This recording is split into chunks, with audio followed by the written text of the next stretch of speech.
Splendid.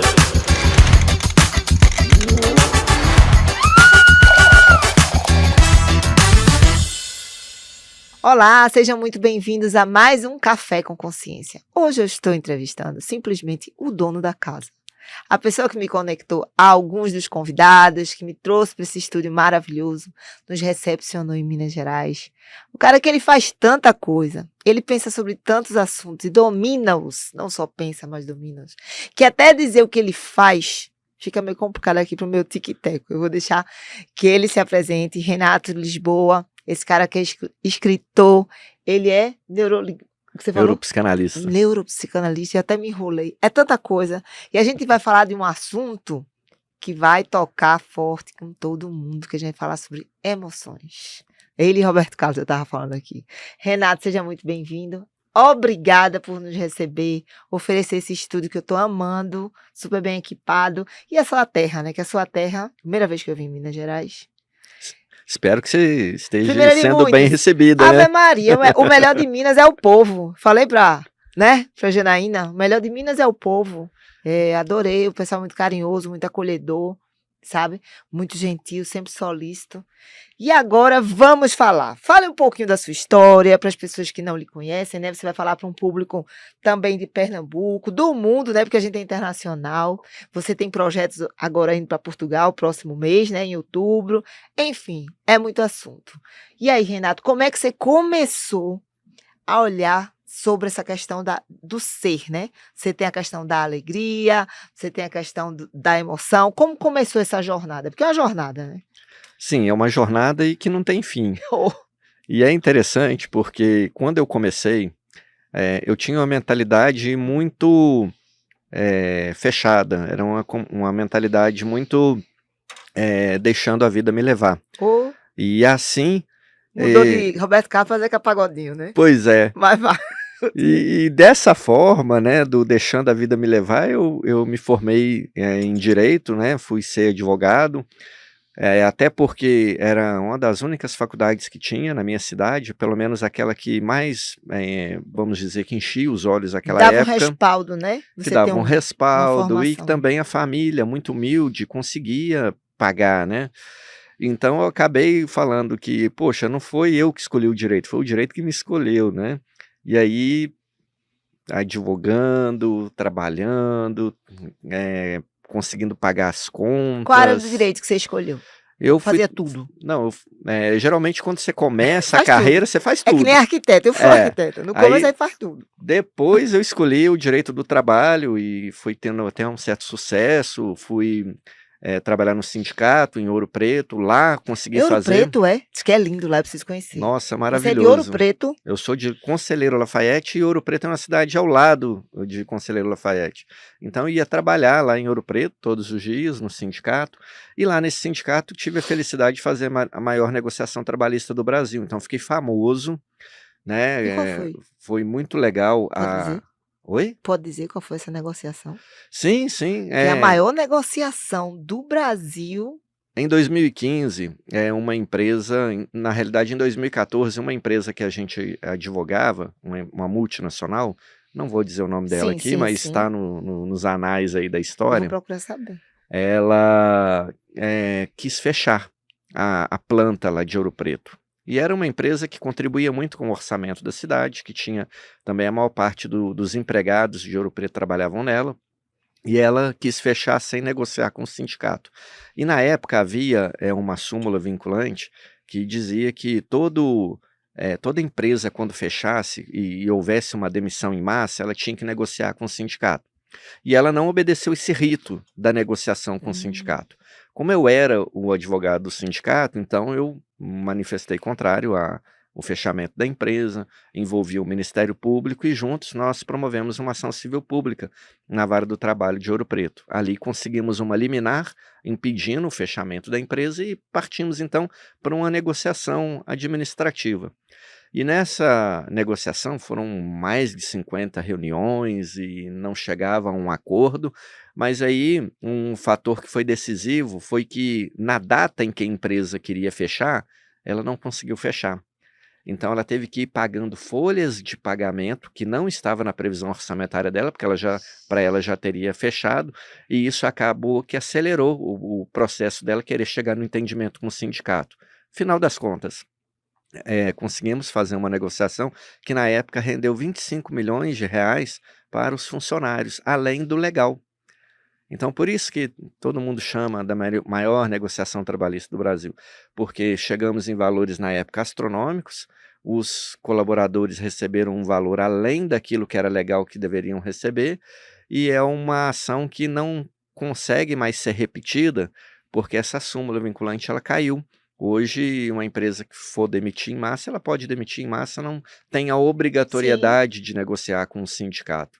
Então, naquela época, acabei ficando famoso e sendo convidado para trabalhar em outras empresas, em outros lugares, para poder atuar com o processo de negociação. E foi interessante, porque ali eu descobri que eu não era. Na realidade, a advocacia não era a minha principal habilidade. A minha principal habilidade era a negociação, era pessoas. Hum. E aí, uma vez, um presidente de uma empresa que eu fui trabalhar depois desse processo, ele virou para mim e falou: Renato, eu não vou te colocar trabalhando na área jurídica, o que para mim foi uma surpresa, porque eu era advogado, diploma de advocacia, pós-graduação em direito do trabalho, então, para mim, a questão lógica era trabalhar na área jurídica. E aí ele me colocou para trabalhar numa área de relacionamento com pessoas, com o poder público, negociar com senador, deputados federais, Outro salto. estaduais, governador. E aí eu perguntei para ele, mas como assim? Ele falou, não, porque você é bom com pessoas, você é bom em negociar com pessoas, esse relacionamento com pessoas. Então, aqui para a empresa vai ser fundamental você trabalhar nessa área do que na advocacia, porque na advocacia qualquer advogado faz, mas ter esse relacionamento, essa leitura de pessoas e saber conduzir um processo, são poucas pessoas que Sim. têm essa habilidade. E aí eu acabei ampliando a minha visão para aquilo, porque outra pessoa enxergou em mim uma habilidade que eu até então não via. Geralmente é assim, né? E As aí eu pessoas falei, conseguem nossa, enxergar coisas que a gente não vê na gente pois é. mesmo. E aí eu falei, nossa, olha que legal. Passei a considerar isso. E aí, passando a considerar, eu falei, bom, então, como eu sempre gostei de estudar muito, e deixa eu estudar mais essa área, e deixa eu lapidar mais essa habilidade. Então, aí eu fui fazer o curso de psicanálise, fui fazer curso de coaching, fui fazer mestrado em processo de tomada de decisão, fui fazer doutorado em neurociências, justamente buscando o quê? Aprimorar as minhas habilidades, primeiramente como pessoa, entender como isso funcionava, para depois lapidar o meu lado profissional. E aí eu descobri que eu não gostava de direito, descobri que eu não queria viver pelo resto da minha vida no direito, e aí eu comecei a fazer uma transição de carreira. Então foi a partir dali que eu Quando comecei a foi isso? moldar a minha mentalidade, foi logo no finalzinho de 2015. A negociação foi em janeiro, 15 de janeiro de 2015. Em novembro, eu fui até novembro, Mudou de setor?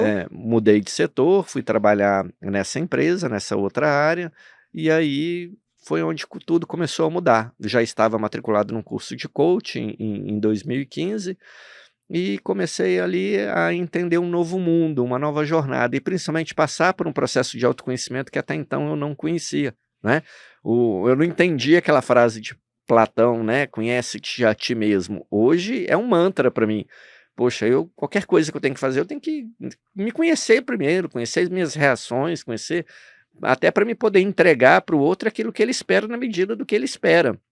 Então tudo, né, essa conexão, esse relacionamento com pessoas, tudo passa a Primeiro na fazer gente. sentido primeiro na gente. Então um novo mundo se abriu. E você observou que o que você já fazia de forma empírica, né, intuitivamente, na questão do relacionamento, que você deveria observar muito, sentir que às vezes as pessoas querem ouvir certas coisas, o advogado muitas vezes ele sabe até o que o juiz quer ouvir, aquela palavra-chave que vai abrir ou fechar portas. E aí com esses cursos eu disse: eu já fazia isso e não sabia que fazia certo".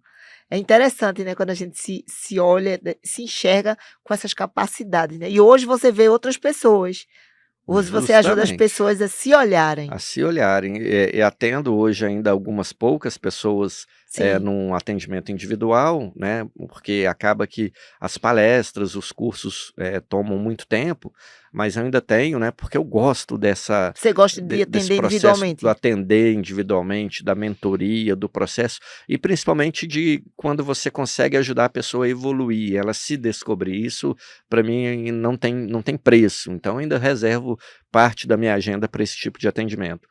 Mas, para mim, ali naquele momento, foi interessante porque eu via que eu tinha esse dom, que para mim estava dormindo, né? Sim. E com esse feedback dessa pessoa, esse dom ele se despertou. E aí hoje tudo o que eu faço é justamente para procurar evoluir esse dom, lapidar, né? Eu falo que é a gente pegar aquela pedra bruta de diamante e você vai lapidando até ficar aquele diamante bonito, né? Então a nossa vida é assim, é o passo a passo da evolução.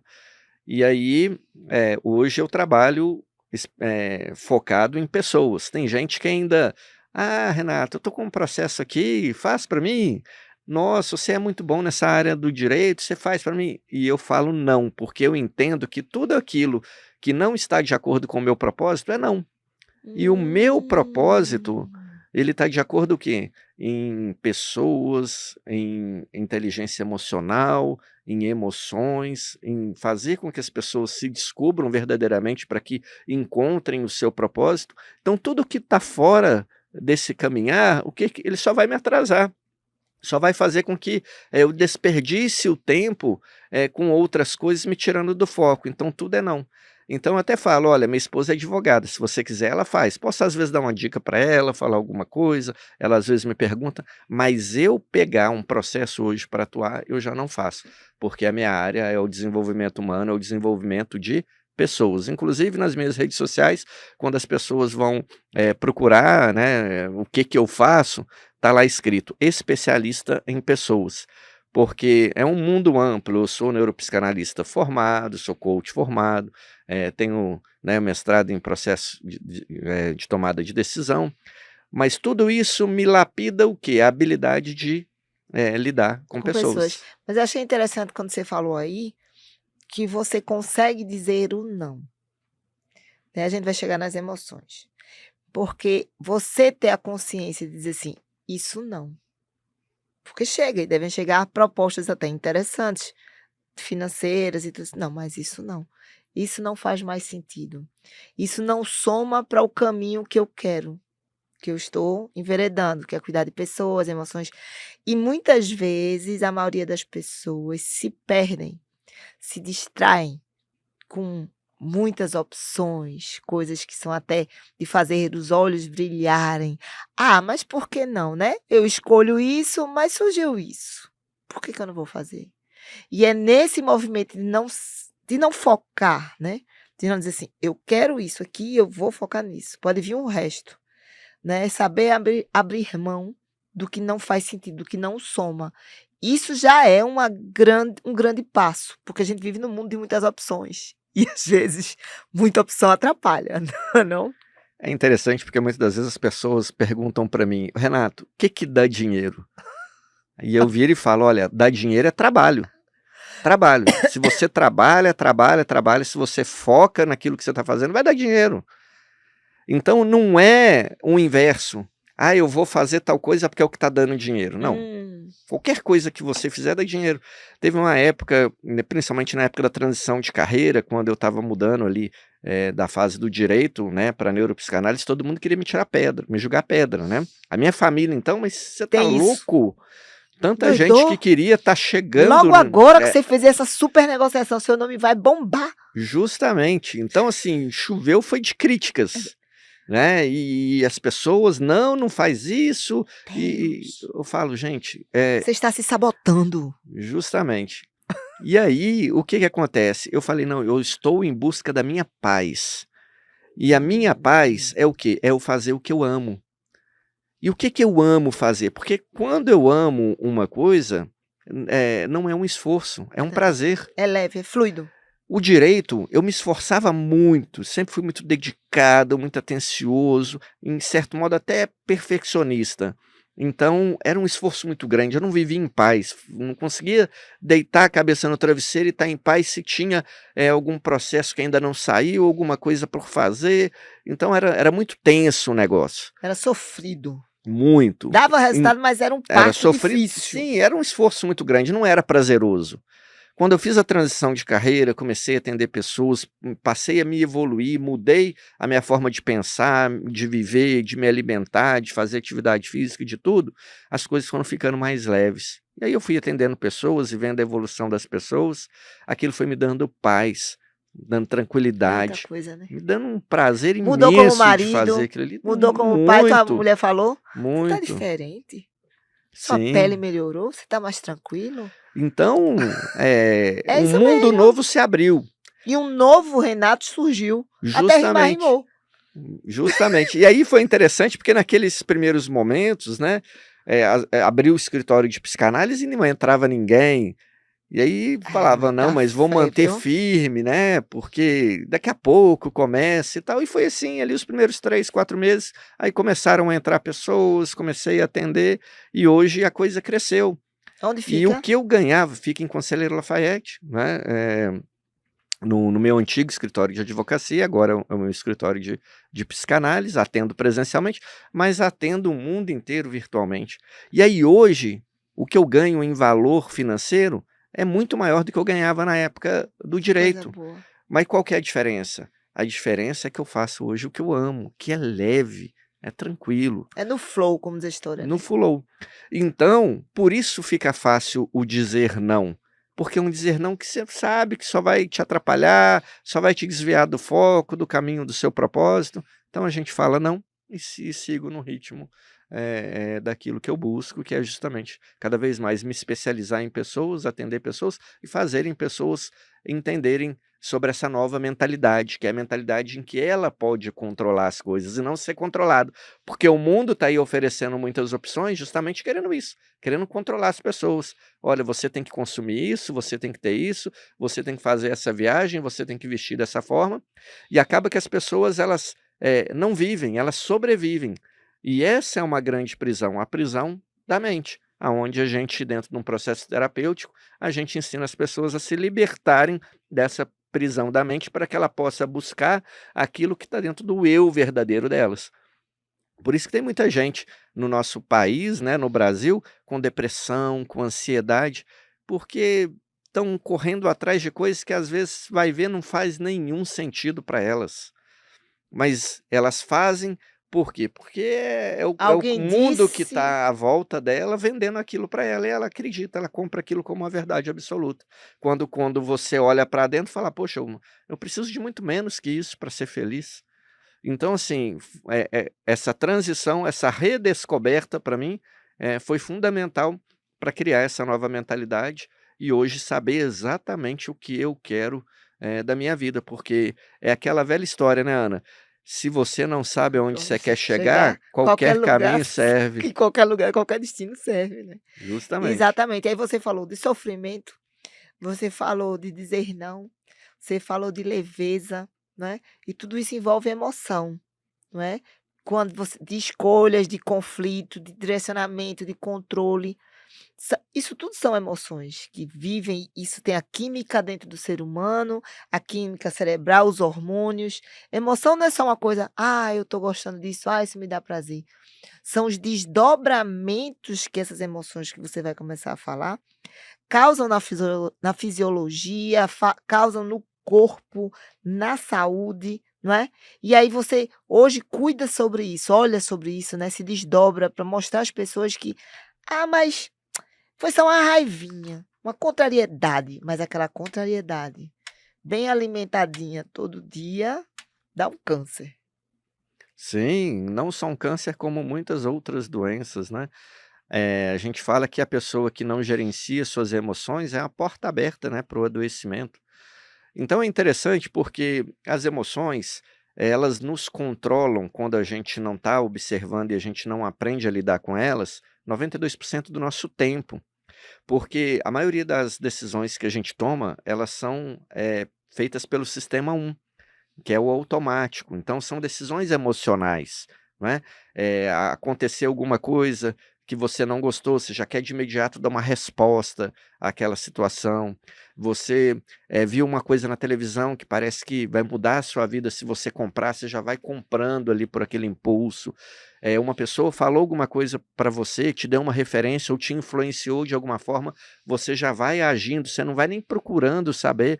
As fake news, né, que aconteceram aí nos últimos anos, aí, trazendo várias teorias da conspiração, pessoas, né, cegadas ali por aquelas histórias, sem conhecer efetivamente a verdade, então tomando ali atitudes, tudo isso é uma decisão emocional. Agora, quando você entende como que as suas emoções funcionam, ao que elas estão suscetíveis, você passa a gerenciar melhor esse processo. E até mesmo forçar o processo de tomada de decisão, levando para aqueles que são mais complexos para o sistema 2. Eu falo muito isso no meu primeiro livro, que é o livro Sim. 3 segundos, Escolhas que Transformam a Vida, e o título dele, 3 segundos, é justamente isso. Porque em 3 segundos, o que acontece? Qual que é o sistema 1, né, que Daniel Kahneman, lá no livro Rápido e Devagar, ele trouxe ao mundo a teoria do sistema 1 e sistema 2. Sistema 1 é aquele que é emocional. Se eu pergunto para você, Ana, quanto que é 2 mais 2? Você vai responder 4? Você não precisou nem pensar, é rápido a resposta, você já conhece ela Já de está no cor e salteado, já automático. está no automático. Então, beleza, você respondeu, mas foi uma resposta no sistema 1, que não precisou ser o quê? Pensada. Agora, se eu perguntar para você, quanto que é 34 vezes 24 dividido por 56, com a raiz Misericórdia. quadrada de 25? Opa, agora você já não consegue responder no automático. Agora você vai precisar o quê? Parar, pensar, fazer a conta para poder ter uma resposta. E aí tem muita gente que me pergunta: Renato, se eu fizer todas as minhas decisões pelo sistema 2, eu vou acertar sempre? Não quer dizer isso. Nós vivemos num mundo probabilístico, mas quando a gente promove o processo do sistema 2, uma tomada de decisão mais consciente, mais racional, a gente eleva a probabilidade do acerto, mas acertar sempre, ninguém consegue. Então, como que a gente faz isso? Parando de responder tudo de forma automática, parando de responder tudo de maneira inconsciente. O nosso corpo gosta muito desse tipo de decisão, porque gasta pouca caloria. Como ele foi programado justamente para evitar que a gente consuma O caloria em mínimo demasia, esforço. mínimo esforço e maior prazer, né? Isso. Então, ele foi programado para isso, porque lá na época das cavernas era difícil você ter o alimento. Então, ele ficava dias sem comer, então ele teve que aprender a sobreviver na escassez. Então, como que sobrevive na escassez? Gastando pouca energia, economizando o tempo inteiro. Então, ele é programado até hoje com isso. Ele não sabe que daqui a pouco a gente vai almoçar, daqui a pouco vai tomar café, daqui a pouco vai jantar. É. Ele é burro, né? Ele não evoluiu, o cérebro reptiliano não evoluiu a esse nível. Então, o que ele faz? Ele quer que você responda tudo de maneira automática, porque gasta pouca E energia. é o tal da reatividade, né? Justamente a reatividade, os hábitos, né? Ele forma tudo hábitos automáticos, porque é mais fácil, está na programação, está no hábito. Tá na programação. Mas nem tudo a gente pode seguir a programação.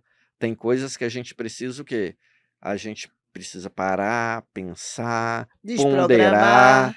para aí sim você tomar uma decisão. E aí a gente vai começar a entender que a maioria das coisas complexas, né, a gente precisa de ter um esforço para poder realmente a gente chegar no resultado que a gente quer. Por exemplo, eu era uma pessoa obesa. Eu pesava, do peso que eu estou hoje, eu pesava 35 quilos a mais. E esse peso, ele me deixava muito doente. Eu era uma pessoa que vivia com tudo que era it, rinite, sinusite, bronquite, tudo. Tive, num período de 30 anos, 7 pneumonias. A cada 5 anos eu estava internado com Meu pneumonia. Deus. Por quê? Porque a minha imunidade era muito frágil. E o porquê que isso acontecia? Porque eu era obeso. A minha obesidade acabava deixando com que a minha imunidade Bastante. fosse baixa. Meu corpo ele vivia ali No correndo sobrepeso. atrás, no sobrepeso, correndo atrás ali para fazer com que eu tivesse saúde. E aí eu imaginava que, meu metabolismo é lento, o problema é o meio ambiente, o problema é meu DNA, eu sempre Sim, queria bota a culpa na terceirizar a culpa em genética. alguma coisa. quando que na época que eu comecei a conhecer o desenvolvimento humano, e aí eu passei por um processo de terapia, que inclusive era pré-requisito para me formar em psicanálise, um psicanalista virou para mim e falou: "Renato, você é obeso porque você quer". E aí eu virei para ele e falei assim: "Você tá louco? Eu sou obeso porque eu quero? Todas as doenças que eu passei pela minha vida, você tá dizendo que foi porque eu quis?". Você E aí falar ele isso, você não virou. tá vivendo a minha vida, você não sabe da minha Pois história? é, e aí, né, eu: "Não, a culpa não é minha não, eu sou o que menos tem culpa Eu nisso sou a aí". vítima, eu não, né, veio de família. Justamente. E aí ele vira e fala: "Não, Renato, me conta como é que é a sua alimentação". E aí na hora que eu parei para pensar na minha alimentação, eu falei: "Ó, minha alimentação era só fast food na época, era só sanduíche, no almoço, pizza na janta, era só porcaria". E aí ele virou e falou assim: "Me conta sobre a sua atividade física". Aí eu? Atividade física? Não, não gosto. Eu, no máximo, eu jogo uma vez por semana uma peladinha com os amigos, mas eu jogo igual o Romário, eu fico parado lá na frente só Só esperando a esperando o a gol. bola chegar. E aí, ele falou: "Tá aí, tá explicado, você não tem uma atividade física regular e você não tem uma alimentação balanceada, uma alimentação saudável, o resultado é a É isso obesidade". aí. Agora, na hora que você inverte essa lógica, tudo muda. Você vai emagrecer, sua imunidade vai subir e pronto, você vai ser responsável pela sua qualidade de vida. E assim eu fiz. Então, eu comecei a fazer atividade física e alimentação saudável. Falo até hoje, não gosto de nenhuma das duas, mas eu tomo decisão Conscientemente consciente todos os dias que eu preciso da atividade física e preciso da alimentação saudável para manter o meu corpo funcionando, saudável, operando. funcionando sem a sobrecarga que tinha quando eu era obeso.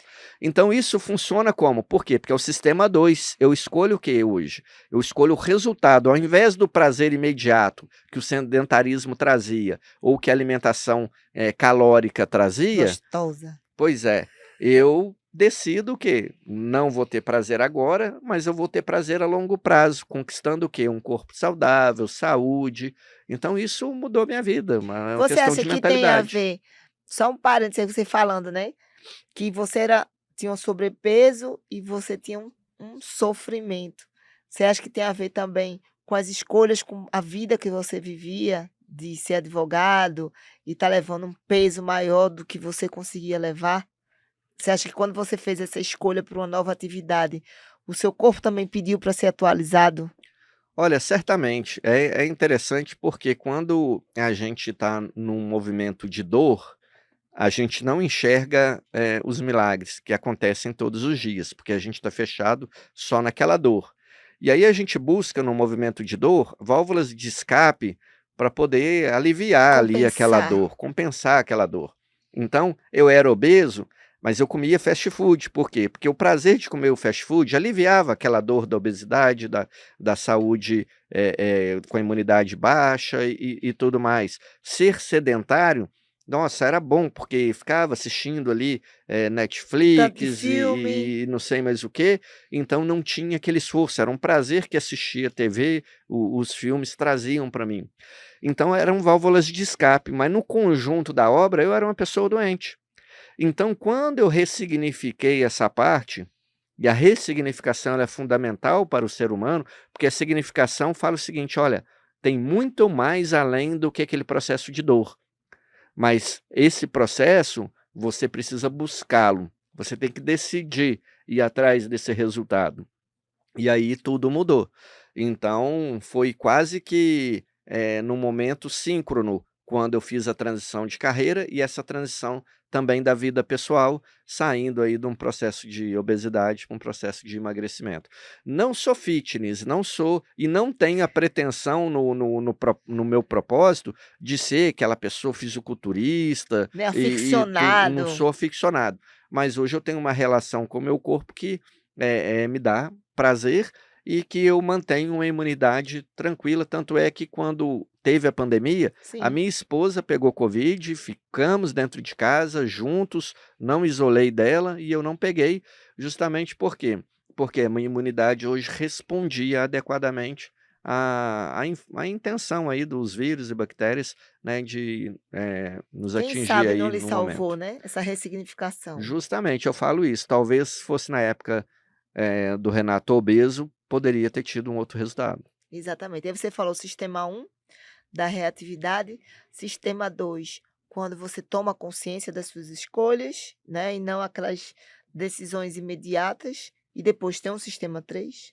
Não. Não, não. Na E onde é teoria, que entra a emoção aí? Que as, você emo trata as as pessoas. emoções elas estão ligadas ali ao sistema 1, né? Que é o reativo, é o emocional, né? Uma É o pessoa, prazer é o imediato, prazer imediato, né? Te traz uma a alegria. inconsequência.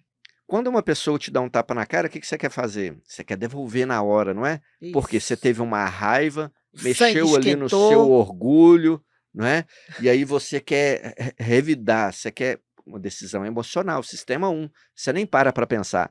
E eu gosto muito desse exemplo, porque se a gente vai lá na Bíblia, a gente vê Jesus Eu ia falando o lembrar disso. seguinte: olha, uma pessoa te dá um tapa, Dê outra dê outra face. face. Se quer a sua túnica, entrega a sua túnica. Mas a gente só consegue chegar a ter uma reação nesse nível quando a gente está o quê? Consciente. Porque aí você detecta a emoção, a raiva agindo ali em você, não é? Mas você controla aquele Observa aquela momento, raiva. aquela raiva, né? Você gerencia ali aquela emoção e você faz daquela ação uma ação diferente. Não necessariamente o revide, não necessariamente querer descontar A aquela mesma ofensa moeda. que você acabou sofrendo. Então é onde a gente fala que, opa, nem tudo é o sistema 1 reagindo o tempo inteiro. Na medida em que o sistema 1 começou a agir, se você já está autoconsciente, você, opa, observa, você avalia, e aí você responde de maneira mais consciente. Então isso acontece comigo hoje. Não estou imune à raiva, não estou imune à raiva, não estou imune a nenhuma das emoções negativas, mas hoje eu controlo muito bem essas emoções. E isso dá o quê? Dá menos conflito.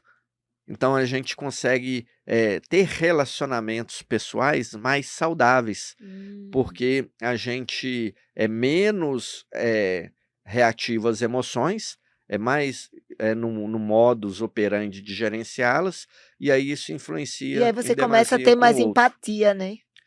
Mas empatia, e é interessante, Ana Paula, a empatia, porque muita gente fala, né? Nossa, a empatia, ela é uma palavra bonita, a empatia é o modo correto de viver a vida e de enxergar o outro, mas o que que acontece? A gente faz primeiro com qualquer pessoa o julgamento. E se Ou a gente julga primeiro, como é que você consegue ter empatia? Não consegue. não tá, você entrou no julgamento, não tem empatia. Não tem empatia. E aí tem gente que confunde empatia com pena, por exemplo, coitado dele, mas Já é tá porque julgando. julgou, então não é empatia. Então o que que para você poder ter empatia, o que você precisa ter? Primeiro você precisa gerenciar o julgamento. E aí é interessante, aí vou trazer um outro exemplo Traga. bíblico para a gente Ah, poder eu adoro entender. essas, porque Jesus disse, deixou tudo. Eu falo que a Bíblia é um livro comportamental. Isso. As religiões acabam pegando Sim, cada um e interpreta da sua interpretando de outro forma. jeito, mas eu vejo a Bíblia como um livro comportamental. O que Jesus disse Jesus tudo. ensinava o tempo inteiro Meu era um Deus. comportamento. E aí, teve um período, ele estava ensinando ali os discípulos, e aí chegaram os fariseus com uma mulher que tinha acabado de adulterar, e viraram para ele e falaram: Jesus, olha, pegamos essa mulher aqui em adultério. Lá na lei, Levítico, você conhece, né? Lá manda ela ser morta a pedrada. Mas Já jogou a queremos saber. responsabilidade para Jesus. Você conhece, né? Não saia Justamente. não, não corra não. Mas queremos saber aí o que que você diz, o que que nós vamos fazer com ela. E aí Jesus, ele estava abaixado ele ficou, e ele estava desenhando ali na terra. E alguns teóricos, eles falam que na hora que ele estava desenhando ali, na realidade, ele estava escrevendo o pecado de cada um daqueles que Ave estavam ali. Maria, o dedo Então caiu. ele estava ali escrevendo o pecado e olhando para a pessoa, escrevendo o pecado e olhando para Sim, a porque pessoa. ele conseguia ler a mente, então ele estava lendo todo ele, o movimento dele ali. E aí insistiram com ele: "E aí, Jesus, Bora, mas Jesus. o que que você fala?" É o tal da história, se posicione, Renato, você não vai ficar de lado nenhum não? Pois é. E aí ele levanta e ele fala com eles: "Olha, quem não tem pecado, então atira a primeira pedra", ou seja, ele devolveu a saia justa, né, para o pessoal. Mas o interessante, Ana Paula, não é nem essa passagem, porque essa passagem é muito conhecida, todo mundo ouve. O mais interessante é o que vem depois. Porque e aí, né, todo mundo ali se avaliou e falou: "Opa, espera aí, eu tenho pecado, não posso julgar ela não, tenho pecado, não posso julgar ela", e começaram a ir embora, foram embora. Correu a turma E tudo. aí só ficou Jesus e a mulher. Mas olha o grande diferencial, Jesus ele não tinha pecado. Então ele era capaz de julgar ela, ele podia julgar ela, Sim. porque ele não tinha pecado, então ele poderia tirar a primeira pedra. Mas aí ele escolheu não julgá-la, ele escolheu não condená-la, ele escolheu não atirar a pedra. Mas por que que ele escolheu isso? Porque ele era ali o nosso modelo, ele era o nosso exemplo. Vai haver um julgamento um dia? Pode ser que sim. A Bíblia fala que sim, que vai haver um julgamento um dia. Então, nesse dia é o dia do julgamento. Mas até lá, ele ensinou que nós não devemos julgar. Então, para a gente poder ter empatia, nós temos que nos livrar primeiro do julgamento. Porque se julgar e querer ser empático, não existe esse tipo de Já comportamento. uma coisa não corresponde à outra. Anula uma ação, anula a outra. Isso. Então, o resultado, né, no lado da matemática, é o quê? É o Positivo zero, e né? negativo É. neutralizou. Então, o que que acontece? Nós treinamos a nossa mente para evitar de ter o julgamento sobre todas as coisas. Quando você chega em algum ambiente, o que que a gente faz primeiro? Tá julgando o ambiente. Não é bom, não é bom, tá E se for frio, tá mulher, já dá quente. aquela escaneada assim geral, já vê ali quem tá vestido, quem não tá Quem não vestido, o tá cabelo, a vestido, maquiagem, tudo. fulano engordou, fulano emagreceu, fulano repetiu a roupa. Sim. Tem isso. Ih, eu tô achando que ela tá meio quebrada, viu? Já é a segunda festa que eu vou, ela tá com a mesma roupa. Quando eu dava curso de oratória, eu sempre falava com o pessoal nos primeiros 5 minutos, né, do curso, eu falava com ele, gente, ó, eu vou enrolar aqui os 5 primeiros minutos, porque eu sei que as mulheres elas Estão estão analisando. antenadas aqui ao ambiente, se eu estou vestido, barbeado, se está alinhado ou não. Então elas não estão prestando atenção naquilo que Perfeito. eu estou falando. Então eu enrolo 5 minutos, depois de 5 minutos a gente começa o curso, valeu?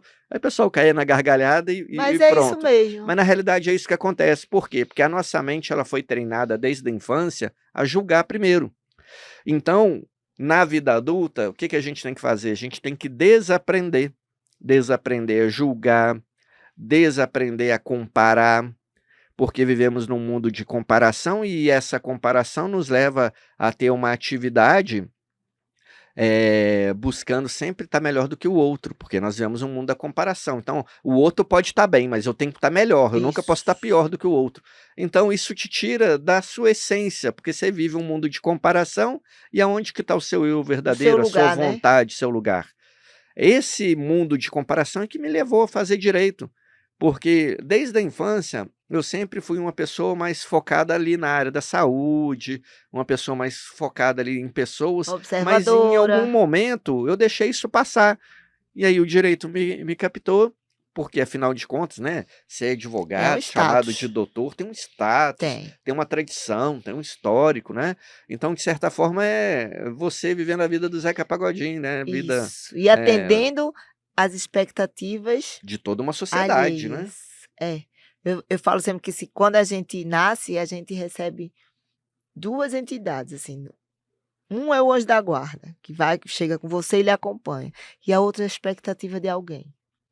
Primeiro a expectativa da mãe, do pai, depois da professora, depois da namorada, do namorado. Mas eu não imaginei que você fosse fazer isso. Mas eu não imaginei que você ia atrasar. Não imaginei que você ia esquecer a data do nosso namoro.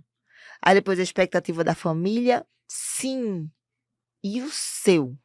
E o que você deseja fazer? E tem gente que leva a vida. Não, mas eu não vou fazer isso que eu vou magoar fulano.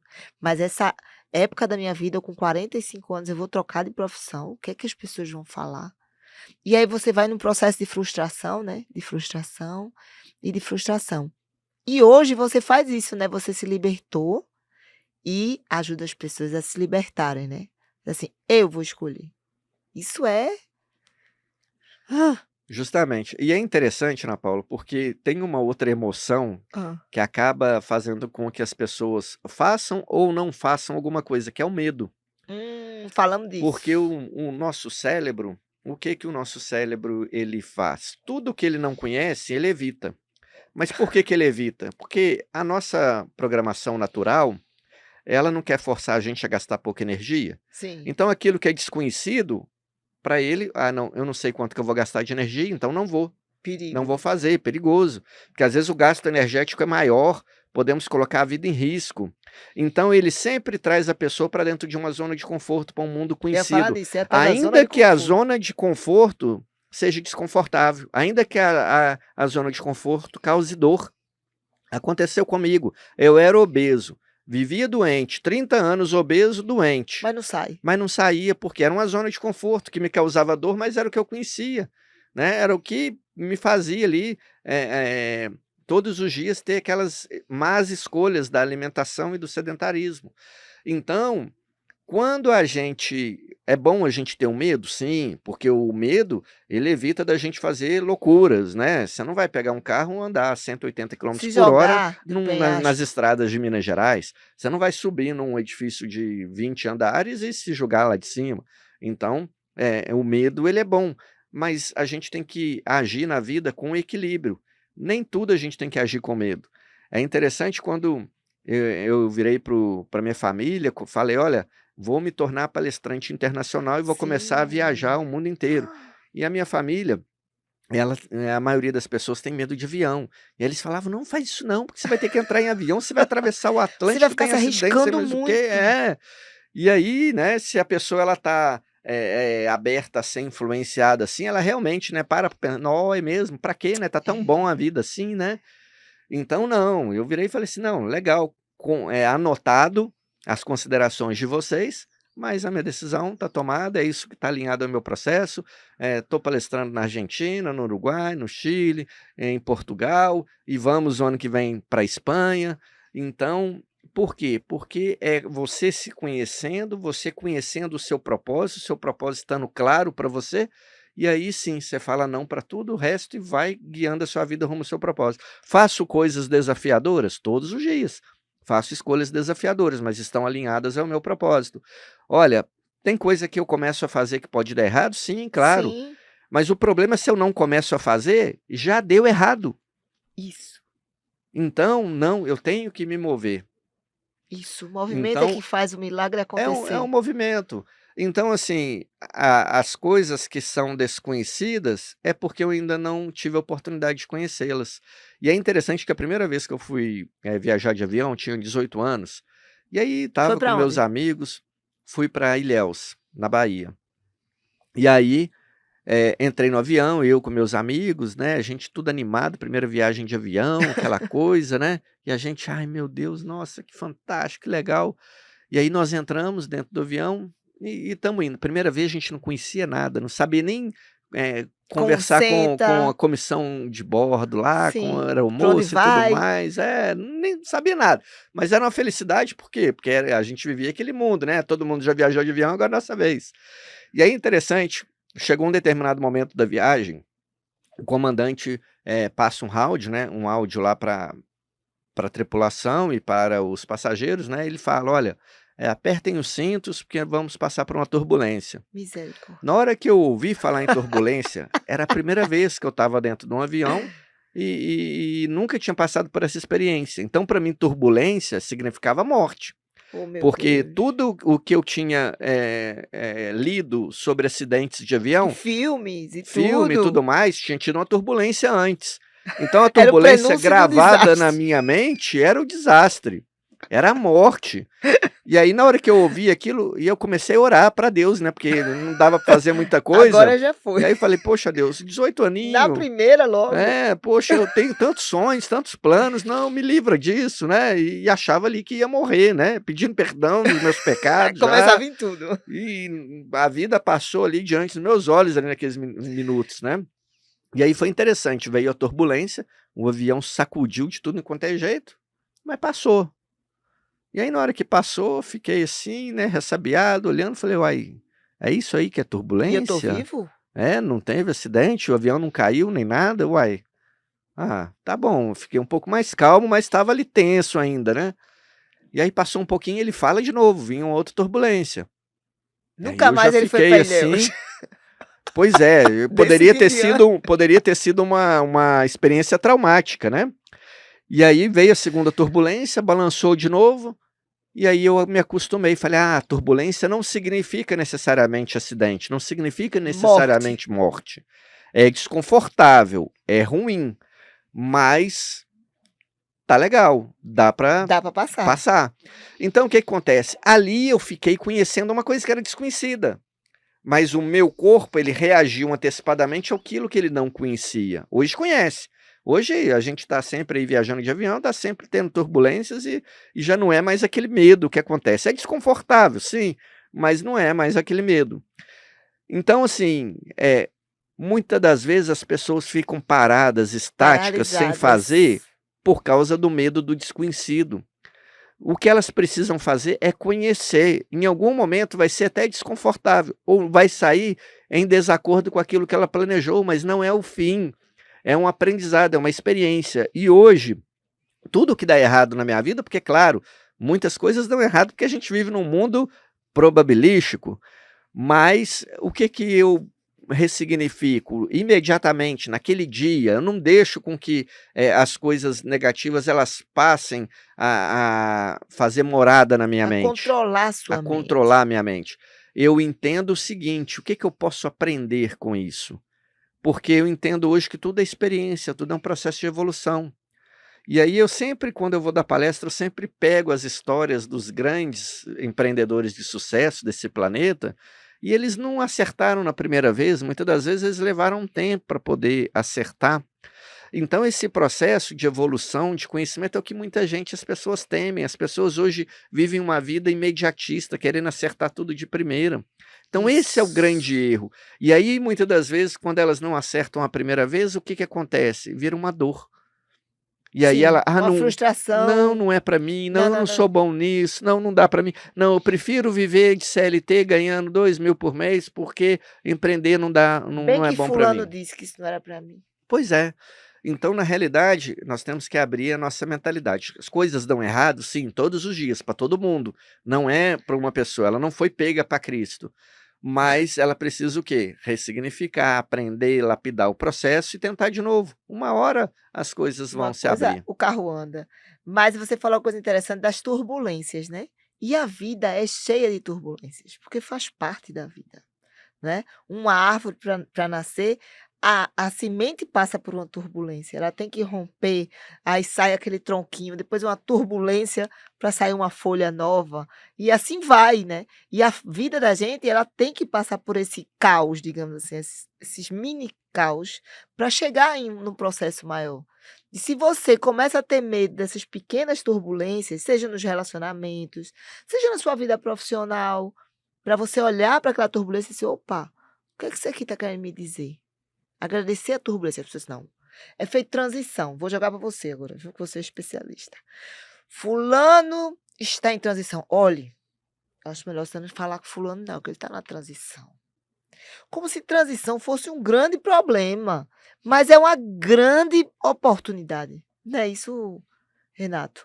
Transição de carreira, transição climática, transição planetária, e o povo, a gente está todo dia transitando de algum lugar para algum lugar, de um pensamento para outro, de uma atualização sua. Você é um livro, você está transitando por um novo conhecimento. E você, como é que você cuida da cabeça desse povo, para ensinar esse povo que não tenha medo de transição, não tenha medo de turbulência, faz parte da vida. Porque para o povo, porque é sempre uma mesa dessa, linda, lisa e brilhante. Olha, é interessante porque, inconscientemente, as pessoas, elas tentam formar padrões. Elas Hum. tentam colocar tudo dentro de um padrãozinho. Olha, todo dia tem que acontecer a mesma coisa, assim, assim, assado. Se foge disso, tá errado. Mas como que nós fazemos isso num mundo probabilístico? Isso. Não tem como.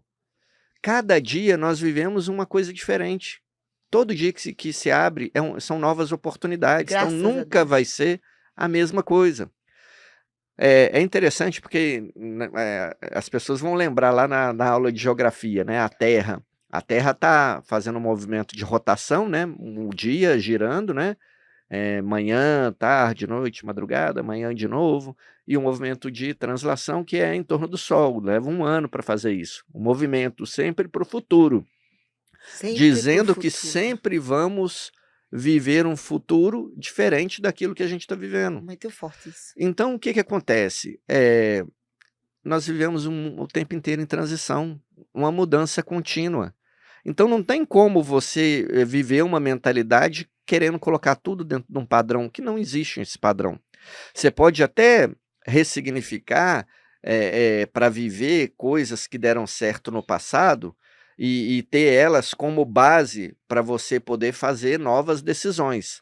Mas dizer que repetindo exatamente o que foi no passado que vai viver o mesmo resultado agora, não é assim.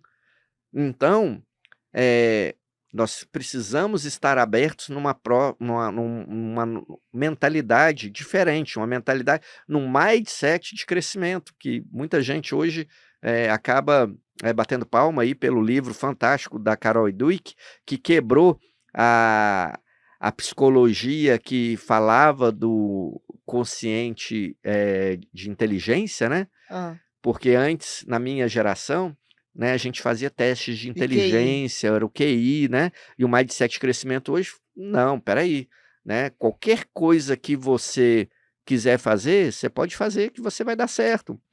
E foi interessante, porque isso é uma ruptura, Isso. porque antigamente pessoas tinham vontade de fazer uma coisa, mas como não tinham o dom, como não tinham Tinha uma habilidade, e às vezes faziam um teste de QI que apontava para o outro lado, viviam uma vida que não era para ela viver.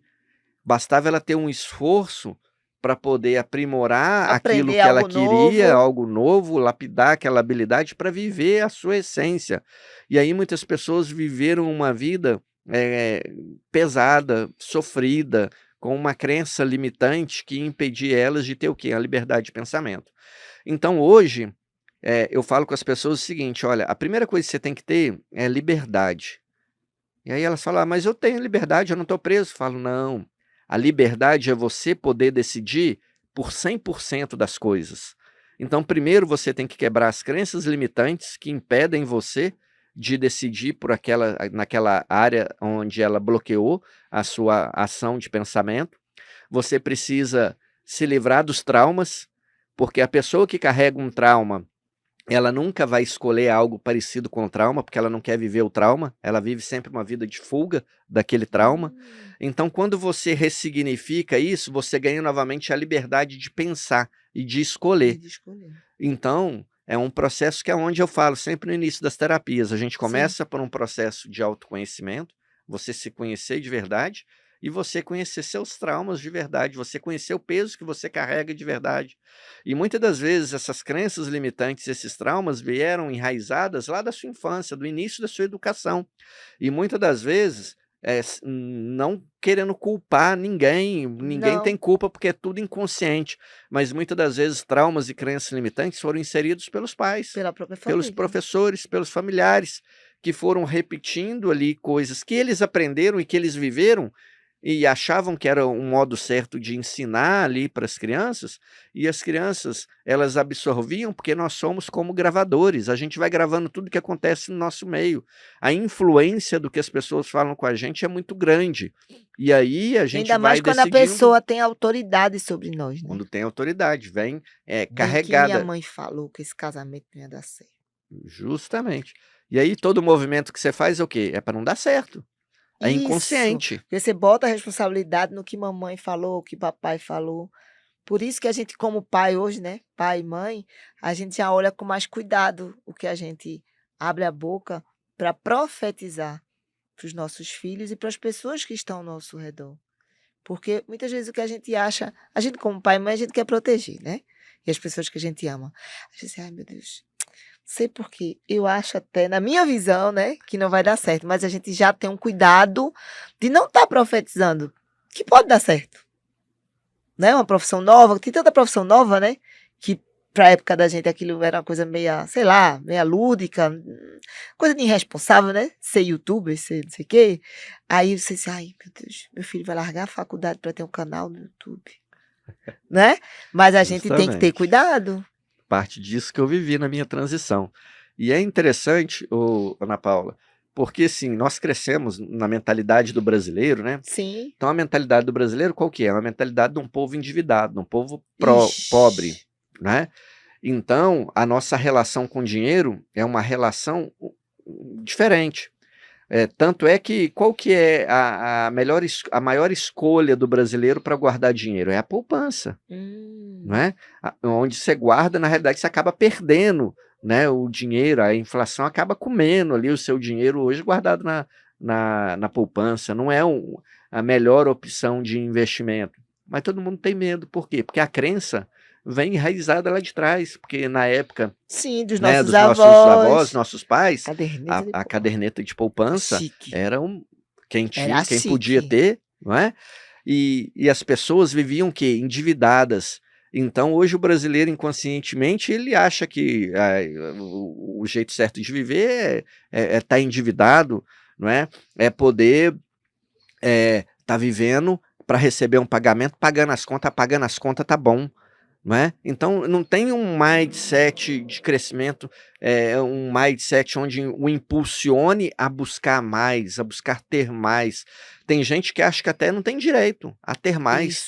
Eu atendi pessoas, não é? Muitas das vezes que, meu salário ali tá bom, tá pagando minhas contas, tá bom, parei de estudar, parei isso, parei aquilo, achando que, Tá né, bom, a né? Pra vida que dela é mais? isso. O quê? É uma mentalidade, né? Que ela aprendeu ali no seio da família, né, E com os tem raiva de amigos. quem tem, viu? Pois é. Ainda julga e critica quem tem. Então, o que que acontece? Precisamos criar uma nova mentalidade, uma nova relação. Se você pega uma palmeira ela vai crescer o quê? 30 metros, Pra 40 cima. metros, vai crescer para cima. Se você põe na palmeira uma mentalidade do brasileiro, ela vai achar que 3 metros para ela tá bom. Então não pode ser assim, né? É interessante, lá na NASA tem um quadro, na hora que você chega na porta da NASA, tem um quadro lá com abelhas. E aí todo mundo às vezes pergunta, pô, mas um quadro de abelhas na porta da NASA? Eu não entendo o que que é isso. E aí a explicação é, a abelha, ela não foi feita anatomicamente para voar. As asinhas dela são muito menores do que o Curtinhas. corpo. Só que a abelha não sabe disso. E não teve nenhuma criatura que fosse lá. Ela não sabe disso, então ela voa. O problema nosso é que nós vivemos o tempo inteiro sendo influenciados e muitas das vezes sendo influenciados por pessoas que querem ver a gente bem, mas não quer ver a gente melhor do que elas. Então acabam nos Ai, foi duro isso. influenciando Foi de duro. maneira negativa. E a gente, como gravador, vai repetindo essa crença. Então, a maior crença que nós temos que ter e quebrar é justamente essa crença de inferioridade, de mediocridade, de tá bom. Não, não tá bom, nós podemos mais, Sempre pro mas mais. depende de cada um de nós. E aí você faz isso individualmente e hoje você faz isso nos seus workshops, nas suas palestras, Sim, eu atendimento online, atendimento online, faço isso com pequenos grupos individuais, né? mentorias. Pequenas mentorias, para algumas pessoas na segunda e na terça-feira. Mas nos workshops, nos cursos, nas palestras, é onde a gente consegue atingir um maior número de pessoas. E aí a gente tem conseguido criar essa nova mentalidade nessas pessoas. Agora, é interessante que eu sempre falo com as pessoas: olha, não adianta você assistir um podcast desse, ou você assistir uma palestra, se você não pega esse conhecimento e não o torna diário. É como um banho, tem que ser todo dia. Então, é o treinamento, porque é só treinando a sua mente que você vai tornar aquilo um hábito e daquele hábito você vai começar a reproduzir de maneira E automática. transformar a sua realidade. Porque se você só assiste um workshop, ou se você só assiste uma palestra, sai motivado, mas no dia seguinte não começa a aplicar, a sua mente vai retornar à zona de conforto. E a zona de conforto é aonde esse hábito ele ainda não está enraizado. Então, é um trabalho que a gente fala que é contínuo. Olha, você vai participar? Beleza, mas assume a autorresponsabilidade e torna isso uma De prática dar diária. continuidade. Eu acho que não tem nada que dê mais continuidade também do que um livro. Porque o livro, você está ali, você folheia. Tem gente que tem preguiça de ler, né? Mas aí abre por capítulo, né? Vai lendo cada dia uma folhinha, nem que seja uma folha todo dia. Você vai ver que vai ter um movimento seu interno de um hábito. Não é feito você caminhar, não vou caminhar, não vou correr 10 quilômetros. Caminhe 100 metros, 200, 300. Vai deixando seu corpo se acostumando com isso. Mesma coisa é a leitura. E você tá com um livro novo aí, que eu vi que você já ganhei. Fala um pouco desse livro, fala do eu. Sim, estou com um livro novo aqui, O Eu Emocional. Olha, tudo que a gente É um falou. livro que tudo que a gente falou aqui se encontra nesse livro. Ele ensina Ensina. ferramentas e práticas que a gente deve fazer e replicar todos os dias para que a gente possa justamente criar esse novo hábito, ressignificar essa mentalidade e a gente poder viver a vida caminhando rumo ao nosso propósito. E é interessante, não é porque eu sou escritor, mas os livros, eu sempre fui uma pessoa de uma leitura voraz. O livro ele traz um conhecimento e conhecimento é algo tangível. Se você às vezes investe um valor comprando um tênis, às vezes o tênis é legal, é bonito e tal, mas daqui a um ano você vai precisar comprar de novo. Sim. Se você compra um carro, daqui a pouco você vai ter que trocar o carro. Qualquer bem material que você compra, daqui a pouco você vai ter que reinvestir de novo, porque é um bem que tem uma duração pequena. Agora, um livro é um conhecimento que você adquire que você vai carregar por toda a vida. É um conhecimento que ninguém tira de você. Isso. E principalmente livros que trazem ferramentas, que trazem práticas que você pode aplicar na sua vida, é algo muito valoroso, que vão fazer você sair de um ponto A para um ponto B. Um momento diferente, como nós falamos aqui. Todos os dias não é um novo dia, são novas oportunidades. Então, todo dia, quando você abre um livro novo que te ensina uma coisa nova, você pode aplicar nessas novas oportunidades esse novo conhecimento que vai te trazer outros resultados. E aí, o seu processo de tomada de decisão, decidir continuar assim, ou da maneira assado. como você aprendeu com o livro, aí cabe a cada um. Eu falo que hoje eu sou a prova viva, né, dos livros que eu li, porque cada livro eu acabo aprendendo algo novo, acabo aplicando algo novo em todas as áreas da minha vida, e eu não tenho mais a crença, porque muita gente tem a crença que o dinheiro é o vilão. O dinheiro não é o vilão. Não, o dinheiro é O maravilhoso. dinheiro, Eu adoro dinheiro. ele Gosto muito. proporciona a gente conforto, Experienciar, poder estar aqui. coisas, e justamente a gente poder correr atrás para alcançar o nosso propósito. O dinheiro é um parceiro, né? É um parceiro. Depende muito, eu acho que tudo na vida é como você vê. A liberdade é um parceiro desde que você saiba usá-la. A palavra é uma parceira desde que você saiba usá-la. E o dinheiro também é um parceiro desde que você saiba usá-lo. Não pode deixar você ser controlado por ele. Na Isso. realidade, na nossa vida, o tempo que nós estamos conscientes, nós temos o controle de muitas coisas.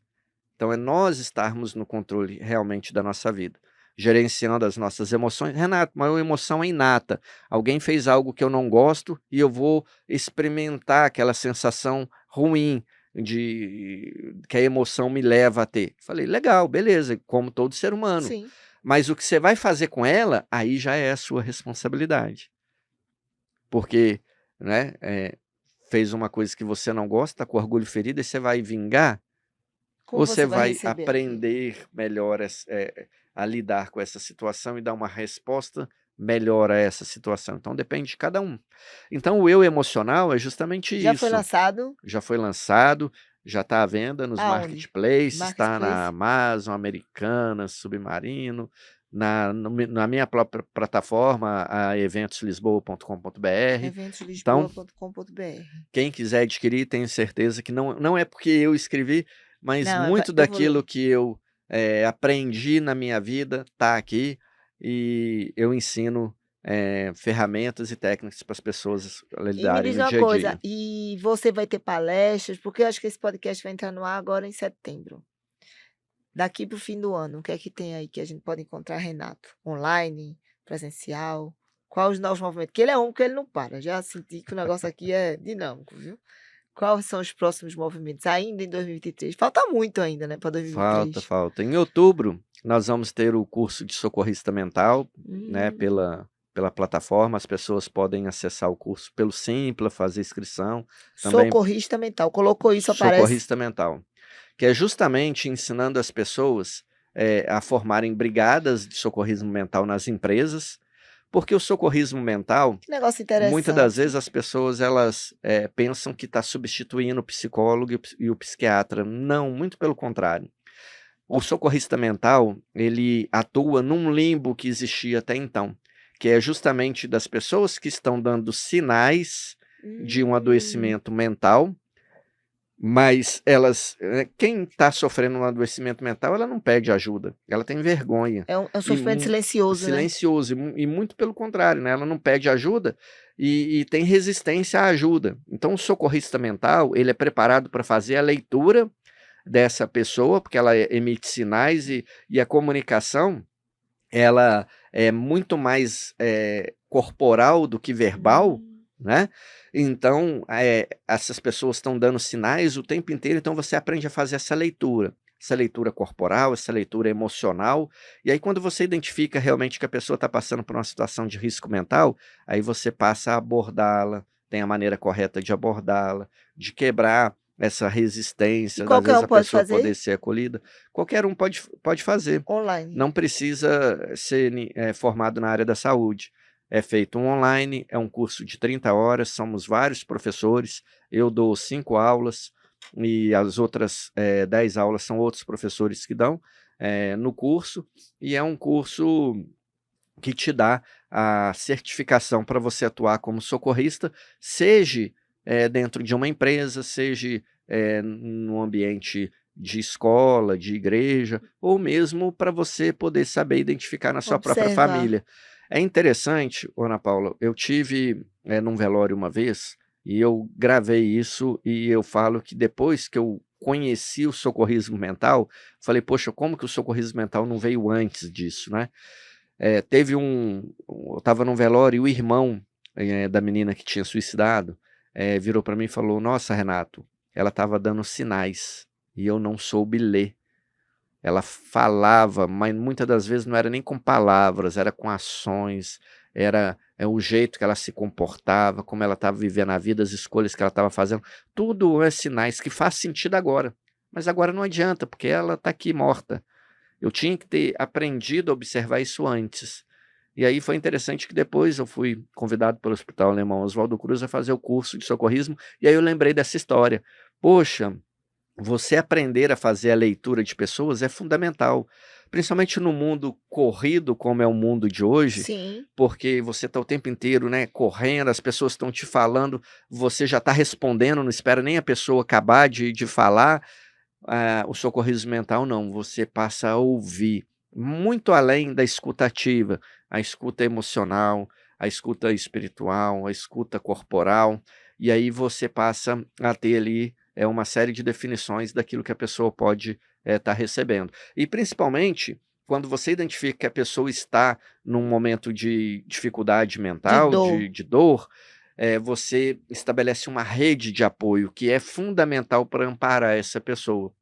Hoje nós vivemos num Brasil com 70 milhões de pessoas negativadas, com dificuldades financeiras, negativadas no Serasa, pessoas que estão sofrendo com dívidas, com processos de cobranças, e que muitas delas não veem saída e acabam buscando, na tentativa do suicídio, a A saída saída. para isso, quando que na realidade precisa de um apoio, precisa às vezes até de passar por um processo de reeducação financeira Sim. para poder se educar e aí sair daquele processo de endividamento.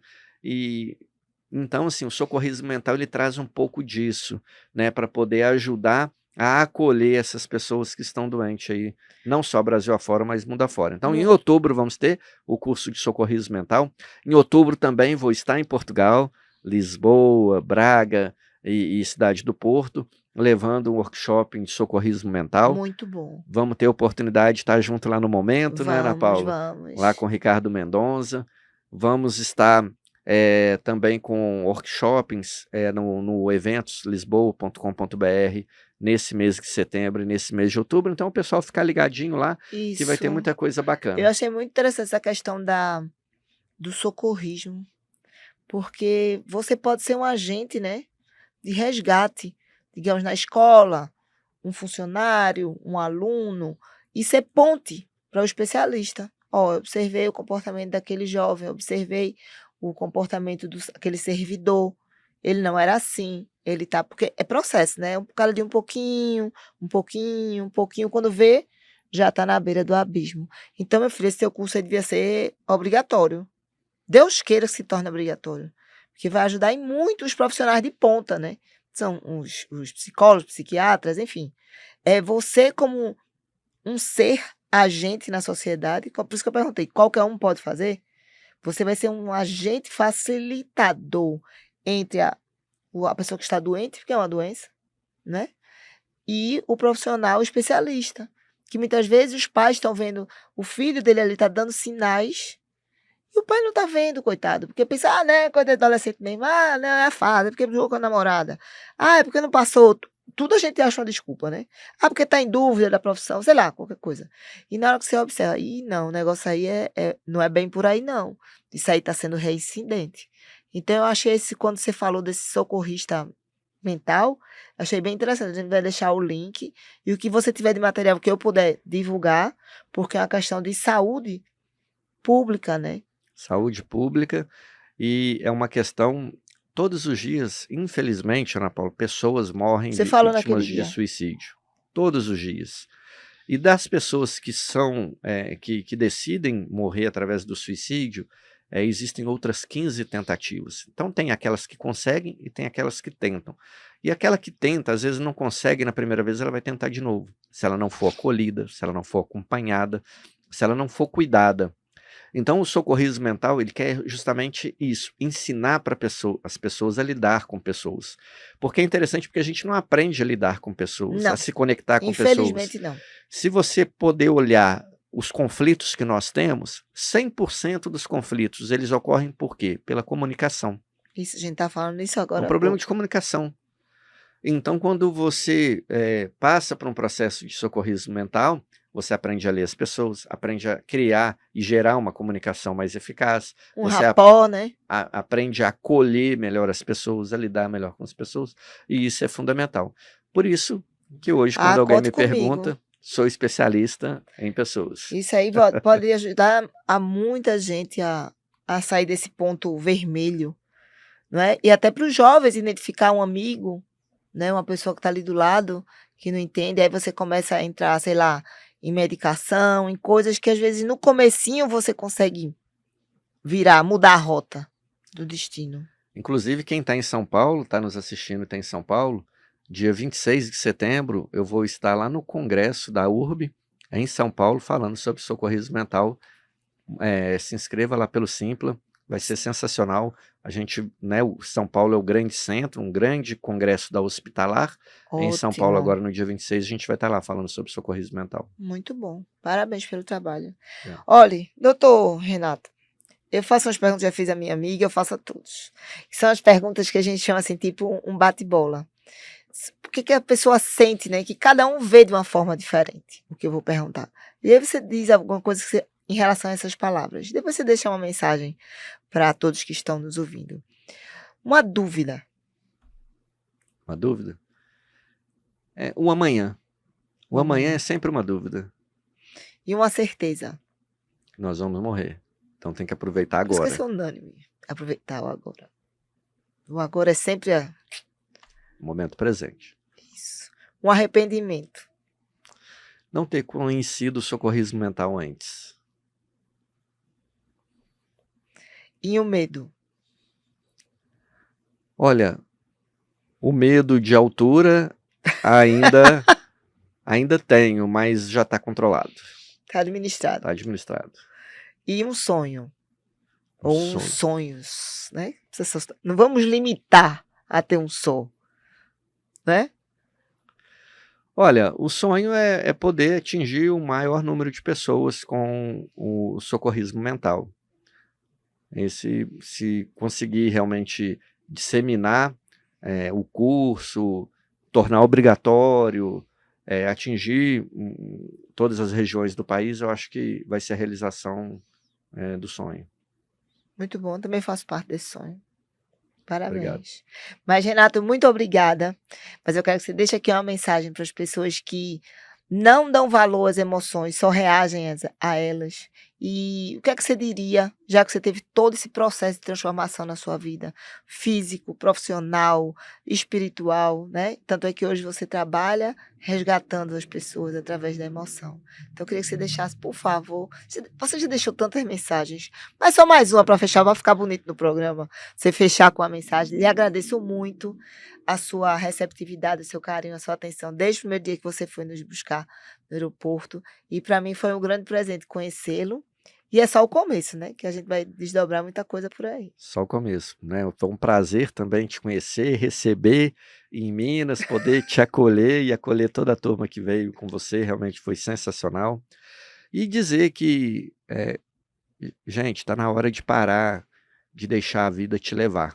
É preciso assumir a autorresponsabilidade, você assumir o controle da sua vida, a direção da sua vida, fazer as suas escolhas conforme o seu propósito. Conhecer a ti mesmo é fundamental. Não deixe com que essa pequena passagem que você está fazendo aqui por essa terra seja medíocre, você pode muito mais. Obrigado. Eu que agradeço. Nos vemos em mais um Café com Consciência. Beijo, obrigada. Beijo, um abraço. Tchau. Splendid.